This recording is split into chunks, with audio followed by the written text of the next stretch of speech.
एक समय की बात है। एक राज्य में एक प्रतापी राजा राज करता था।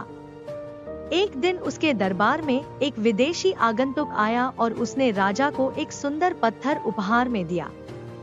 राजा वह पत्थर देख बहुत प्रसन्न हुआ। उसने उस पत्थर से भगवान विष्णु की प्रतिमा का निर्माण कर उसे राज्य के मंदिर में स्थापित करने का निर्णय लिया और प्रतिमा निर्माण का कार्य राज्य के महामंत्री को सौंप दिया। महामंत्री गांव के सर्वश्रेष्ठ मूर्तिकार के पास गया और उसे वह पत्थर देते हुए बोला, महाराज मंदिर में भगवान विष्णु की प्रतिमा स्थापित करना चाहते हैं। 7 दिवस के भीतर इस पत्थर से भगवान विष्णु की प्रतिमा तैयार कर राजमहल पहुंचा देना।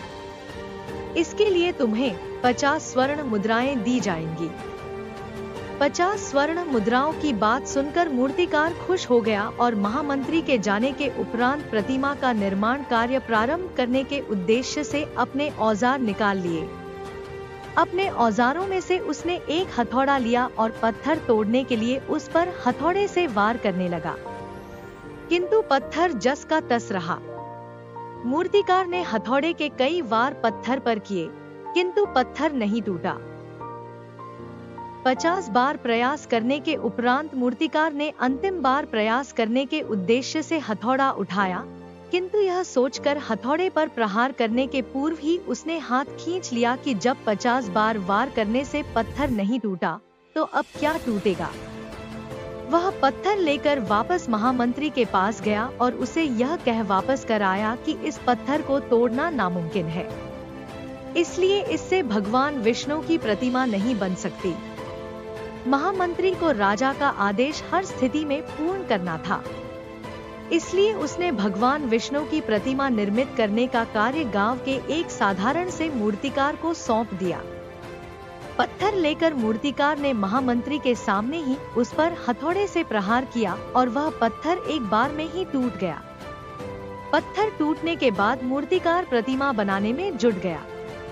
इधर महामंत्री सोचने लगा कि काश पहले मूर्तिकार ने एक अंतिम प्रयास और किया होता तो सफल हो गया होता और 50 स्वर्ण मुद्राओं का हकदार बनता। मित्रों, हम भी अपने जीवन में ऐसी परिस्थितियों से दो चार होते रहते हैं। कई बार किसी कार्य को करने के पूर्व या किसी समस्या के सामने आने पर उसका निराकरण करने के पूर्व ही हमारा आत्मविश्वास डगमगा जाता है और हम प्रयास किए बिना ही हार मान लेते हैं। कई बार हम 1-2 प्रयास में असफलता मिलने पर आगे प्रयास करना छोड़ देते हैं, जबकि हो सकता है कि कुछ प्रयास और करने पर कार्य पूर्ण हो जाता या समस्या का समाधान हो जाता।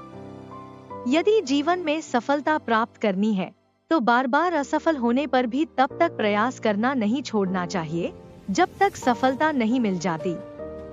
क्या पता जिस प्रयास को करने के पूर्व हम हाथ खींच ले वही हमारा अंतिम प्रयास हो और उसमें हमें कामयाबी प्राप्त हो जाए।